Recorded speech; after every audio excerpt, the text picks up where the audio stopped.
Government departments کی جو purchasing committee ہوتی ہے گاڑیاں خریدنے کی، اس نے تو گاڑیاں خرید کے رکھ دی. اب پتہ کیا لگا کہ 1 کروڑ کی نئی نئی گاڑی، 1.5 کروڑ کی نئی نئی گاڑی، اس کو نیلامیوں میں ڈال دیا گیا. کیسے یہ نیلامیاں ہوئی؟ کس نے یہ نیلامیاں کی؟ یعنی ایک افسر جس کی حیثیت کچھ بھی نہیں تھی، جس نے اپنی زندگی کا سٹارٹ اسسٹنٹ سے لیا، دین وہ سپرنٹینڈنٹ بنا، پھر وہ کیئر ٹیکر بنا، اور اس کے بعد وہ ایس او بنا، اور اس کے بعد پھر وہ ایک ڈپٹی سیکرٹری بنا.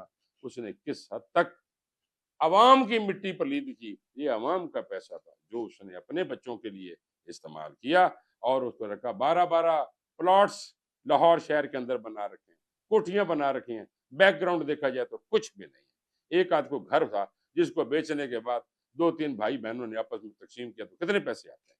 کنالوں کنالوں کے گھر نہیں بنتے، پلاٹس نہیں بنتے.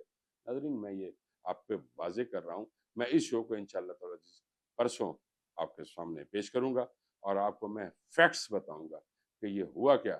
کیس تو خیر نیب کے پاس چلا گیا، لیکن وہی پھر مجبوریاں ہو جاتی ہیں، ڈپارٹمنٹس کو بھی مجبوریاں ہو جاتی ہیں، ڈیلینگ ٹیکٹس یوز ہوتے ہیں.